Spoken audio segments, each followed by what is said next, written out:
What's going on, guys? This is Aaron from Departures Capital, and we're here with Dave Webb, President, CEO, and Director of 60 North Gold Mining. It's a pleasure to have you on today, Dave. How are you doing?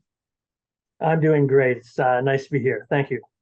Yes, I'm excited to be talking about the company. So a little bit of company background info. So 60 North Gold Mining acquired the Mon Gold property, a high-grade past producer with the intent to place it back into production. The Mon Gold property is located in the Archean Yellowknife gold belt, where four past producers mined over 14 million ounces of gold from 26 million tons of ore. So that's a little bit of background information on the company. It's a pleasure to have you on. Can you start by giving us, an introduction to the company and telling us a little bit more about what you plan to achieve? Sure. And I think that introduction of Yellowknife as being such a high grade producer. I mean, that's over half an ounce of gold per ton, and there's not too many places that can do that at substantial tonnage. So this is what attracted us to the area. I've been probably over 40 years up here. A lot of it working on this property in the background. You can see there's historic tailings ponds. There's holes all in the hillside behind me. Yellowknife has a number of different kinds of gold deposits. One of the types is these very high grade vein deposits. So the type deposit is the discovery mine that produced 1 million ounces of gold from 1 million tons of ore. We'd like something like that, and we think we have something like that. But having spent so much time out here, and in our preamble before we started videoing here, you kind of chuckled at all the letters behind my name. And yeah, I've studied this very well. So I do have an engineering degree, a master's degree, a PhD. I'm a professional geologist. I'm a professional engineer. And I've worked on developing these kind of mines worldwide, but in Yellowknife is where I've spent a lot of time. So that is what we're doing as a company. We're going to turn this guy on and start producing gold. Sounds like you're the man to get the job done. So, why are you looking at mining and not exploring? Yeah, well, I've done a lot of exploring over the past almost half century. And to be fair, it's fun. Oh my goodness, to drill a hole and look at all the gold in it. It's really exciting, but it doesn't really do anything other than increase the share price if you can excite your shareholders. Producing gold, it doesn't matter if your shareholders are excited or not. You've got revenue coming in, you've got profits coming in, and the shareholders are going to benefit whether they're paying attention or not. And I think I know on this kind of property, if I want to drill 20 or 30 drill holes, I need a $2 million budget. I've got to get the camp and everything, on and on and on. If I want to mine it, I need a $1.5 million budget. And just logically thinking it through, on one hand, you can drill a whole bunch of holes.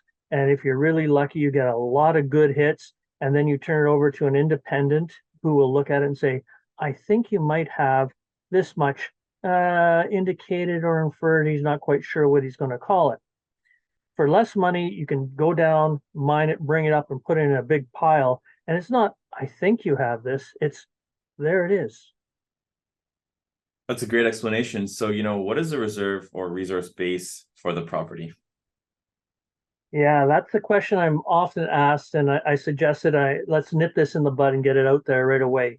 We have 0 ounces in our reserves and 0 ounces in our resources. And the reason being just what I explained. It's much more expensive to create reserves or resources than it is to mine it if it's in this high grade configuration. And to put in perspective, in the mid 1990s or early 1990s, myself and a team of very good people went in and we started mining it. We started producing it. That's why there's this small tailings pond behind us. We took out 15,000 tons of rock and we recovered 15,000 ounces of gold from 15 meters of vertical depth. So essentially, from what you see behind me, and everything's mirrored here, so I'm a little bit awkward on it, from ground level here up to where you see the holes coming out of the hill, that's 15 meters of elevation. That's where 15,000 tons came from. If we look at, I don't know, let's look at the giant mine. It went down from surface to 900 meter depth. The Discovery Mine, which we very much resemble, went from surface, where it's beautiful exposure, down to 1.2 kilometers. And of course, the Con Mine is down just about 2 kilometers, 1.9 something kilometers depth. So we mining 15 meters, there's lots left there, and we have some drill holes that show it's there. So why Yellowknife in the Northwest Territories in Canada? How does this compare to other mining jurisdictions? Uh, there's every jurisdiction has its pluses and minuses. So if you wanted to do this, I don't know, maybe South Africa where there's a lot of gold has come out, you'd be going down kilometers and it'd be very expensive. Plus the land's been tied up for 100 years. You could go into Nevada, and pretty much anything that's got some potential has been held or looked at by the big guys who really do understand these projects best. Archean gold deposits like those in Red Lake, Ontario, or Kirkland Lake, or Timmins, these are very high grade company making districts, and we're in one. Totally makes sense. So are there any other prospects on the property outside of the mine? Yeah, and we've actually raised that in our last few news releases. While we were exploring in the area, because I did my PhD on the Con and Giant Mine in Yellowknife, and that is really what I'm best capable of describing and identifying. We have those settings on the property. So although we don't have the big 40-meter wide, 30-gram zones, which do exist on Con and Giant, we do have zones that can host those. So they've got hints of mineralization. And right behind my head here, you can see this little trench going off. It's a low area, it's linear. That's what shear zones look like on surface. They're very soft rocks, so you don't actually see them. But you can walk along the edges of them and get little hints of the shear zone material, the schist rocks, and you can get little bits of quartz in it.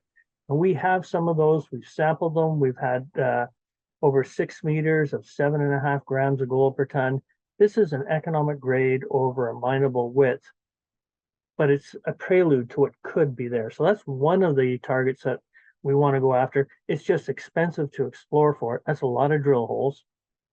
And what's really captured my eye as an exploration geologist is the volcanogenic massive sulfide. So these are like the deposits in Noranda, Quebec, which is where they're famous, or Flin Flon. They're concentrations of sulfides, so they react very easily found by geophysical techniques. And we found one of these zones outcropping with economic grade. So we're dealing with over 300 grams of silver per ton, 1 to 2 grams of gold per ton, plus zinc and lead and very low copper, but it's a hint that it's there. Unfortunately for us, that was all less than a meter wide and isn't going to make an ore body anytime soon. But we ran the geophysics and we can trace that into a much wider area where we call them geomagicians because they turn their high-powered computers onto it. They can model it and they can say, well, that zone is 200 meters long, it's 30 meters wide, and it outcrops about 20 meters below surface, which is a swamp or a lake. And that's right along strike of that favorable zone. So it's likely going to be the same concentration of elements as that zone, or perhaps even richer. So we know those. We have 4 of those targets on the property, very well defined geophysically in the right rocks in the right area. And we want to get some drill holes into that. So Dave, you have many years of experience, but what makes you think that you and your team can do this? Although I am often the person standing up and running the discussions or presenting it, it is the team. There is a group behind me that can do miracles. So I partnered very early on with a fellow named Jerry Hess, and together we own a company called New Discovery Mines, which is the largest shareholder of 60 North. We have, and Jerry is a miner, so he's the guy that actually dug these holes into the hills and took that mineralization out, processed it through the mill, and recovered the gold. So I've got pictures of Jerry at the end of a table with a big band of gold coming, and he's catching it in a cake pan. He's the kind of guy that can do this. We've brought in Rod McKay, an incredibly experienced, capable miner.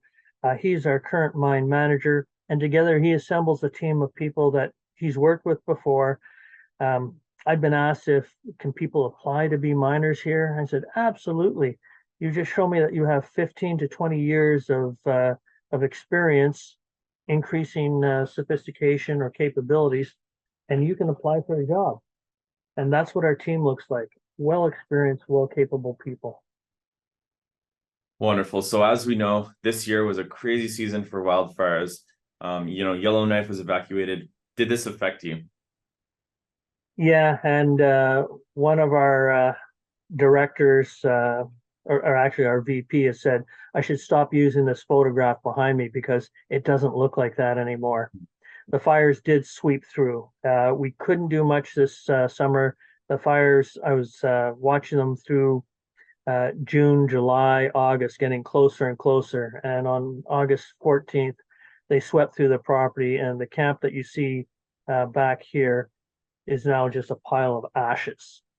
Fortunately, the little orange building, which is our sewage treatment plant, was untouched. Our 150,000 liters of diesel fuel in our fuel tanks here, untouched. The grass underneath the tanks is not, it's unsinged. None of our mining equipment suffered. It was just the north end of our property and just the camp, plus 2 pickup trucks we had parked in the area. They burned, and aluminum rims just melt and flow out on the ground like a little silver river. Wow. So, at least you got lucky with the important infrastructure. So finally, why should investors and prospective shareholders take a look at 60 North today compared to other companies? Because we know there's many gold mining companies out there, but why should they be looking at 60 North specifically? Yeah, just to touch base on that very last wildfire issue, and we had insurance. So this is an insured loss, and we've been talking to the adjuster and the insurance company, and we believe will be cleared up on this. So what 60 North has that other companies don't have is a direct line to cash flow. Now this is a path that I have to be very careful going by because NI 43-101 regulations do not allow me to talk about profitability, financial, anything. It's very restricted. The fact that we've done this many times before, in fact, at this site, we've done this before and produced gold at under $300 per ounce in the 90s. We feel we can do so again. And we, of course, have to escalate our costs a little bit. Diesel costs more, explosives, labor, etc. But anybody with a computer can say $300 per ounce, 1997, what's the cost today? And it'll come out just a touch over $500 an ounce to produce it, Canadian. And we're looking at gold prices today. People are bemoaning it's not moving up fast, or when it gets better, it's $2,600 Canadian. We are licensed and permitted to operate. It's one of the first things that we did. We did our consultations with the affected communities, and we discussed every issue they might have and obviously satisfied them. So we are the only gold mine in the Northwest Territories that has all those permits. So if you want to see from here to production and you want to see it within 15 or 20 years, if you want 15 or 20 years, there's lots of them out there. If you want it next year or the following year, we're one of the few, certainly at our market cap. It's a very unique story, Dave. Thank you for all those updates and best of luck with your projects. It was a pleasure to have you on, and I look forward to covering your story. Thank you. We'll keep in touch. If you like these videos, kindly hit that subscribe button and the bell for notifications. Drop us a comment down below. We'd love to hear from you. And finally, always remember Departures Capital is for information, education, and entertainment purposes only. Don't buy or sell stock because you heard it on here.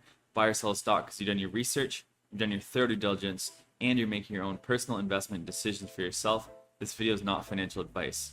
Furthermore, this video may or may not have been sponsored by the companies that we've profiled within this video, and we may or may not own shares of any of the profiled companies in this video. If you want to know the full disclosure details, check the description down below along with thoroughly reading our disclaimer. Thanks so much for watching, guys, and I look forward to seeing you in our next video.